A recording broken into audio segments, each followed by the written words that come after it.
Hello বন্ধুরা, welcome back to my channel Shani's vlog. তোমরা সবাই কেমন আছো? আশা করছি সবাই ভালো আছো আর আমিও ভালো আছি। তো আজকে সকাল থেকে এই ওয়েদারটা খুবই খারাপ, দশমী বলে কথা।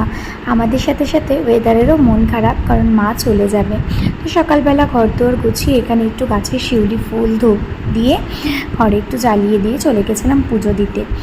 আজ যেহেতু ছিল বৃহস্পতিবার, তো সকাল সকাল সুন্দর করে পুজো দিয়ে দিয়েছি। আর দেখো গাছের কত ফুল হয়েছে, কি ভালোই না লাগছিলো। তারপরে একটু টিফিনে ম্যাগি খেয়ে রেডি হয়ে গেছিলাম, যাবো হচ্ছে আজকে মামা বাড়িতে যাব বিজয়ের প্রণাম করতে। তো এই যে আমরা চলে এসেছি, আর কি বৃষ্টি, আজকে সকাল থেকেই বৃষ্টি আমাদের সাথে সাথে। আজকে বোধহয় ওয়েদারেরও ভীষণ মন খারাপ। তো ট্রেনে উঠে একটু ঝালমুড়ি খেয়ে নিলাম, বেশ ভালো লাগছিলো। বৃষ্টি ভেজা ওয়েদার, বাইরে বৃষ্টি, জানলার পাশে সিট আর সাথে ঝালমুড়ি। উফ, আমার তো ভাবলেই কেমন একটা লাগছে। তারপরে চলে এসেছিলাম মামাবাড়ির দিকে। তো এখন যাচ্ছি হচ্ছে হেঁটে হেঁটে মামাবাড়ির দিকে আর কি। তো গিয়ে আমাদের যেতে যেতে অনেক বেলা হয়ে গেছিলো, তাই গিয়েই বসে পড়েছিলাম খেতে। তারপরে সন্ধ্যাবেলায় সবাই মিলে দেখো না পুরো আড্ডা মারছিলাম। আর বোন হচ্ছে আজকে আমাদের ট্রিট দিয়েছে, তাই এখানে খাবার দাবারের সব জোগাড়জাতি চলছিল।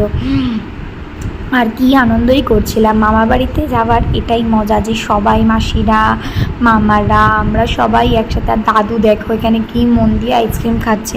আসলে আমার দাদু দিদা তো বৈষ্ণব, মানে ওরা তো আমাদের হাতের কিছু খায় না, তাই আইসক্রিম খাচ্ছিল আর কি। আর এদিকে হচ্ছে মা তো খুব খুশি, কারণ সবাই মিলে একসাথে। আর অ্যাজ ইউজুয়াল আমার বর গেম ফোনের মধ্যে ঢুকে রয়েছে। তো কিছু করার নেই। যাই হোক, চলো আমরা এখানে চটপট খাওয়া দাওয়া করে নিই, কারণ আবার যেতে হবে হচ্ছে বাড়ির দিকে। তো ভীষণ ভালো একটা সময় কাটালাম সবাই। যাই হোক, তারপরে বেরিয়ে গেছিলাম টোটো করে। এখন যাচ্ছি হচ্ছে স্টেশনের দিকে। এখান থেকে ট্রেন ধরে তারপরে বাড়ি গিয়ে জেনারেলি সেরকম কিছু প্ল্যানিং নেই। তো এখানে দেখো যেতে যেতে দেখলাম কোনো একটা প্যান্ডেলের মায়ের বিসর্জন হচ্ছে। তো কেমন একটা লাগছে, মানে বলে বোঝাতে পারবো না। আর আমার এটা বিয়ের প্রথম বছর, বরণ করার খুব ইচ্ছা ছিল, কিন্তু ওষুধ চলছে বলে আর পারিনি। তো যাই হোক, তারপরে এখানে বেরিয়ে পড়েছিলাম। এখন বাজে রাত্রি প্রায় 11:30। বরের সাথে বেরিয়ে পড়েছিলাম, যাচ্ছিলাম হচ্ছে ফাংশন দেখতে আর পাড়ার ভাসানে। তো এই দেখো এখানে আমাদের পাড়ার মা বেরিয়ে পড়েছেন।